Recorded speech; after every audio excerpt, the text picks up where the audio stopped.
आपके टेंसेस के चार्ट की तीसरी वीडियो के साथ हाजिर है। और रट्टे वालों के लिए मौत है, क्योंकि रट्टा जो लगाता है वो कहीं ना कहीं फंस जाता है। तो जिन्होंने हमारे पैसिव वॉइस के चार्ट को रट्टा लगाया हुआ है उनके लिए इस वीडियो में मौत है। लेकिन मैंने उसको इसलिए मैंने जंबल अप किया ताकि मैं वो जो भाई रट्टा लगाते हैं उनको उस चीज़ से निकाल सकूं, उनको कहूं कि उनको जोड़ सकूं कि भाई रट्टा नहीं चलेगा, रट्टा नहीं लगाना। अगर रट्टा लगाएंगे तो फिर अंग्रेज़ी नहीं आएगी। और अंग्रेज़ी हम सीख रहे हैं, ग्रामर के थ्रू सीख रहे हैं। जो हमारा जो मेथड मैंने आपको बताया था कि दो तरीके हैं। एक तो ये कि आप इन्वायरमेंट के थ्रू सीखें, लेकिन क्योंकि अब हम लोग यूके तो जा नहीं सकते, यहाँ पे बैठ के जो है हमें अंग्रेज़ी सीखनी पड़ेगी। तो अच्छा अक्सर वीडियोज़ आपको मिल जाएंगी जो कि ग्रामर के बगैर जो है वो बगैर ग्रामर के जो है वो इंग्लिश सीखें, आती है बट उसका एक लेवल, एक तरीक़ाकार है।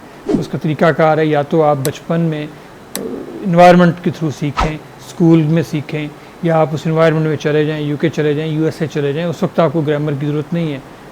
क्योंकि आप जब बचपन में आपने बोलना शुरू किया था, स्टार्ट किया था, माँ ने आपको नहीं बताया था कि ये जो फ़िक्रा तुम बोलोगे ये फ़ेल हाल होगा, फ़ेल माजी होगा, या फ़ेल मुस्तकबिल होगा, या ज़माना हाल मुस्तकबिल किया।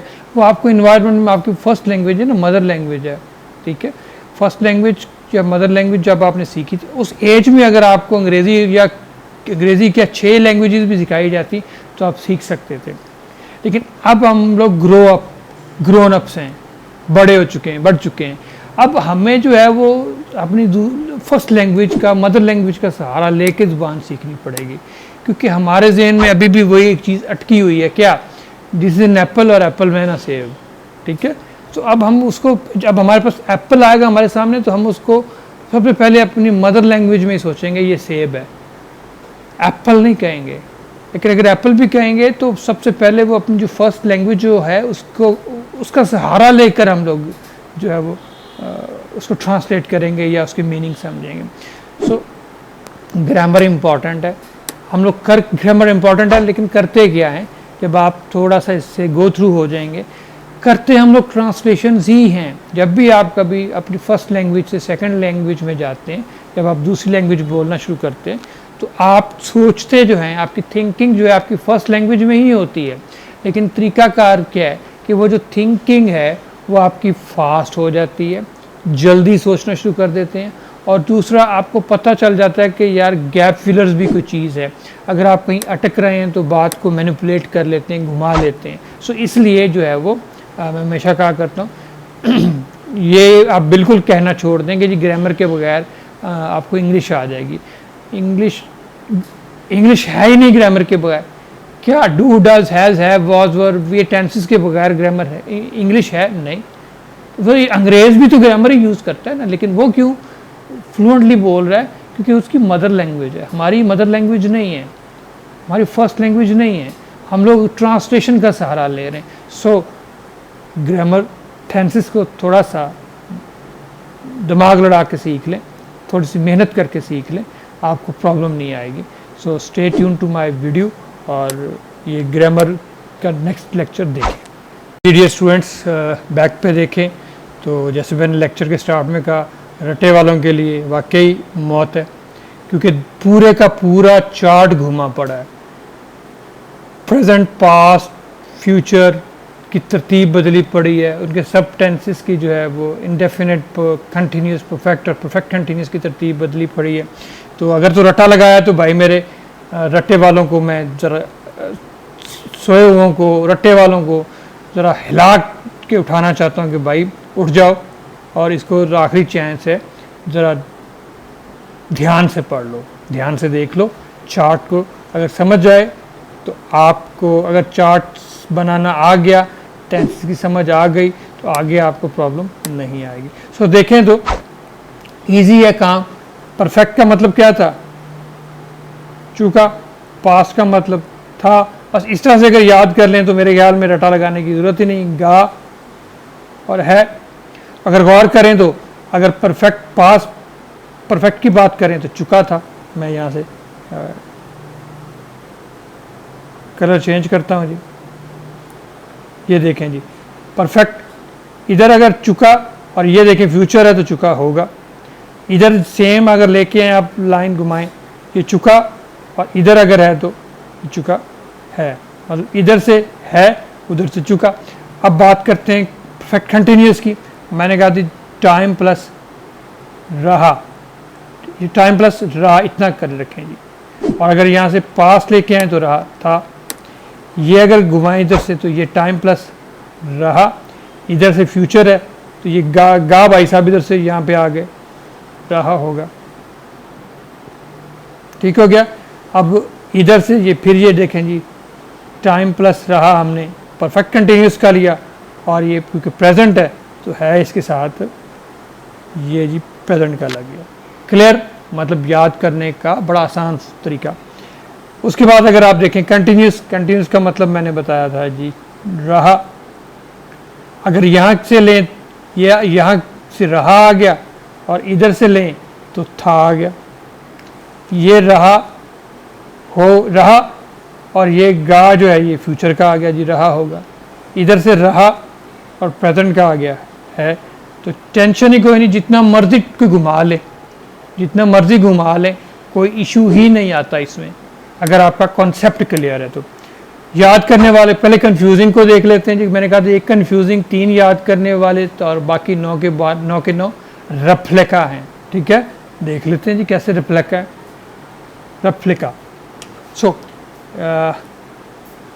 फास्ट इंडेफिनिट गया गई गए, और ये फ्यूचर इंडेफिनिट गा गी गए, और ये मशहूर ज़माना ता है ती है ते है। अब चार्ट तो पूरे का पूरा एक्टिव वॉइस वाला है, तो फिर पैसिव वॉइस कैसे बनेगा? आसान नाल मैंने बताया जी, जा लगा दें। कैसे? देखें जी सब में लगा हुआ है। सिर्फ ये एक वर्ड ऐड करने से हमें आसानी हो गई पैसिव वॉइस में, ज़िंदगी हमारी आधी आसान हो गई पैसिव वॉइस के रेफरेंस से। उसके बाद आ जाते हैं जी हेल्पिंग वर्ब्स। वो मैंने हेल्पिंग वर्ब से भी पहले क्या बताया था मैंने, पैसिव वॉइस में जितने कंटिन्यूस हैं उनमें बीइंग लाजमी लगेगा। ये देखें जी, जितने कंटिन्यूस हैं उनमें बीइंग लाजमी लगेगा। फिर मैंने बताया जितने परफेक्ट हैं बीइंग लाजमी लगेगा, बीन बीन और बीन।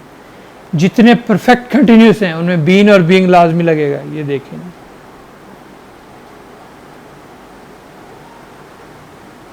तो ये मोटी मोटी बातें जो हैं वो याद कर लें तो मेरे ख्याल में जितना मर्जी इसको घुमा लें चार्ट को, आपको प्रॉब्लम नहीं आनी चाहिए।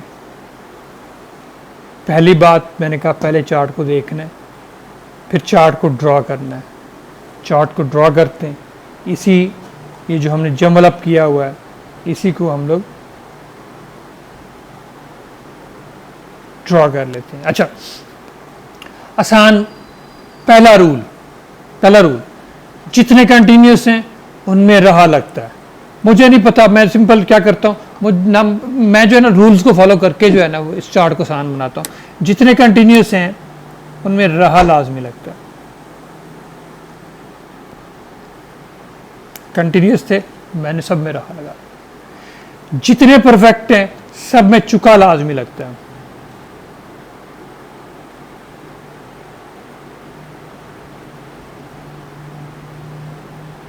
रूल्स को फॉलो करते चलते हैं। जितने परफेक्ट कंटिन्यूस हैं उनमें टाइम प्लस रहा, टाइम प्लस रहा, टाइम प्लस जिंदगी आसान हो गई ना। मैंने तो देखा ही नहीं कि कौन सा टेंस क्या है किधर है, मैंने जो अपने रूल्स याद किए थे उनको लिख दिया। अब हम इधर आ जाते हैं जी, क्योंकि मैंने ये बताया, मैंने कहा जी ये चुका, ये टाइम प्लस रहा, ये था रहा। अब ये क्या होता है, था, ये गा, ये है। अब उनको उस तरतीब के मुताबिक ही फिल कर लेते हैं जी। ये चुका इधर से था, इधर से चुका होगा। ये अगर प्रेजेंट का है तो चुका है। जिंदगी आसान, टाइम प्लस रहा था, टाइम प्लस रहा होगा, टाइम प्लस रहा है। इधर आ जाए जी, रहा था, इधर जी रहा होगा, ये प्रेजेंट रहा, चार्ट बन गया। कंफ्यूजिंग, एक कंफ्यूजिंग कौन सा, फास्ट इंडेफिनिट। देखते हैं जी कहाँ पे है, ये मैंने बताया जी, गया, गई, गए। उसके बाद इंडेफिनिट जो था, गा, गी, गे।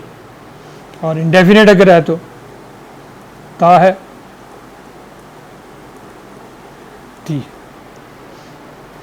चलें जी, ये तो एक हमारा प्रॉब्लम रूल्स को फॉलो किया, सॉल्व हुआ। उसके बाद क्या था, मैंने कहा था जी सब में वर्ब की तीसरी फॉर्म लगती है।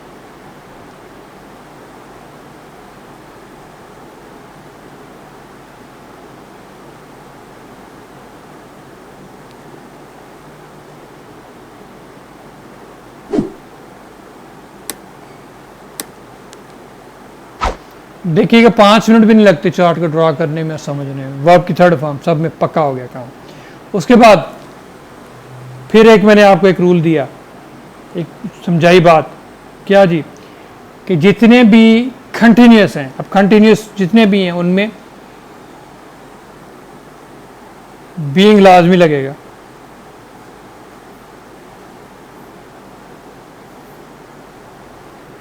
जितने परफेक्ट हैं उनमें बीइंग लाजमी लगेगा।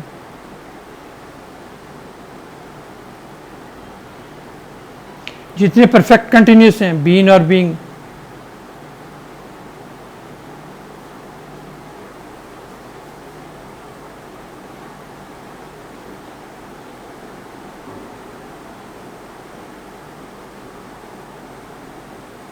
गॉट इट जी। अब देख लेते हैं जी कि हेल्पिंग वर्ब्स कौन से हैं, वो मैंने बताया था याद करने वाले। अब आ जाते हैं जी हेल्पिंग वर्ब्स पे। थोड़ा सा याद करने वाले, दिमाग पे जोर दें। मैंने कहा था जी पास्ट के जितने भी हैं उनमें डिड, वाज, वर और हैड लगता है।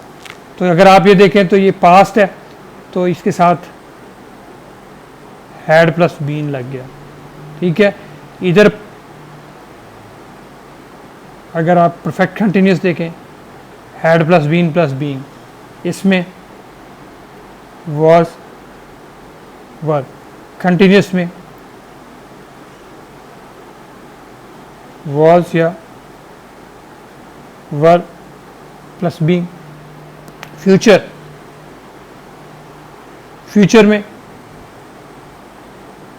शैल, विल प्लस हैव और प्लस बीइंग। परफेक्ट कंटिन्यूस में shall, will plus have plus being. इधर आ जाए जी इंडेफिनिट में शैल, विल प्लस बी। इधर